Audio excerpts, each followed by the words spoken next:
Ecco, il Veneto è una terra ricca e quindi attira gli appetiti. Abbiamo la sensazione, come è avvenuto nelle dinamiche di altre regioni del nord, prima infiltrate e poi radicate dalle mafie, penso all'Emilia, alla Liguria, al Piemonte, che il mondo economico ancora non abbia preso piena coscienza di quanto sta avvenendo e che, come dire, si rifugi nella retorica delle poche mele marce, del tessuto economicamente sano, il che è sicuramente vero, ma forse sfugge quella consapevolezza che aiuterebbe anche dal punto di vista culturale, come diceva lei prima, a sconfiggere le mafie, perché se ne riconosce l'esistenza, cioè manca sostanzialmente il presupposto di partenza.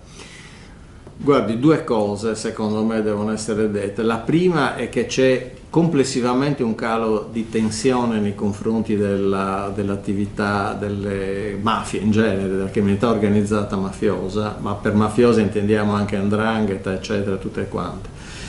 E questo è stato evidenziato anche nei giorni scorsi dal procuratore nazionale Melillo, che quindi ha fatto riferimento a tutta Italia. In questo quadro il Veneto non fa eccezione. Cioè, diciamo che anche nel Veneto non c'è questa presa di coscienza sulla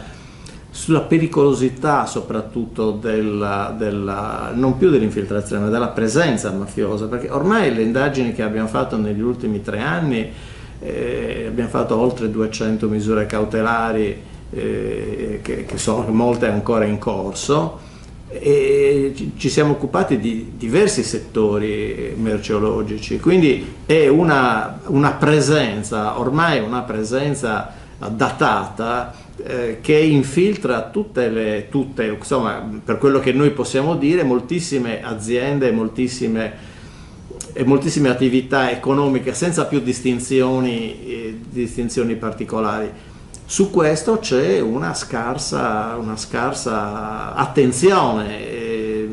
che non significa connivenza naturalmente, ma significa scarsa attenzione culturale a fenomeni che in qualche maniera inquinano non solamente la correttezza della complessità dell'organizzazione economica della nostra regione Veneto,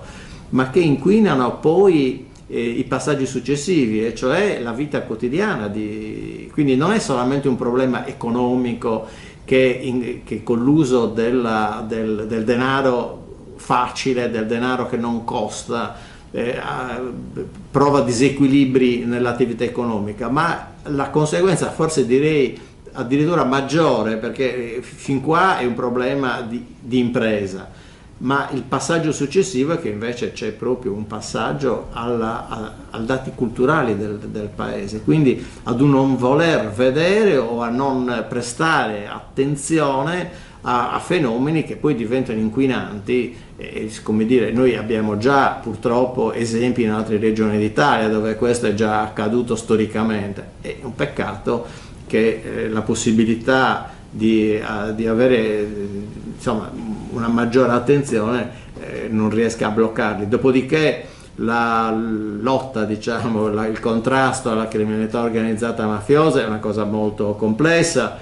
che certamente non si ferma e non può essere fermata con strumenti culturali, è necessario tanto altro. Però certamente una presenza sociale, un'attenzione sociale diffusa renderebbe in territori che sono ancora sani, come appunto la regione Veneto, potrebbe intervenire riducendo il fenomeno e soprattutto contingentandolo a spazi più delimitati. Ecco, noi parliamo spesso e impropriamente di fatturificio, che è un'attività che va molto di moda in Veneto. L'ultimo caso di indagine di cui vi siete occupati è arrivato fino a uno dei punti più importanti dal punto di vista simbolico del sistema veneto, cioè la Fondazione Arena di Verona. Le indagini sono in corso, però anche in quel caso parliamo di sovraffatturazione con colletti bianchi, cioè ritorna il tema che capita spesso in Veneto della cointeressenza e del reciproco interesse tra le organizzazioni criminali propriamente dette e n soggetti che agiscono in nome e per conto loro? Guardi, la fatturazione per operazioni inesistente è il sistema principe per il riciclaggio. ed è il sistema principe, in particolare in luoghi dove la piccola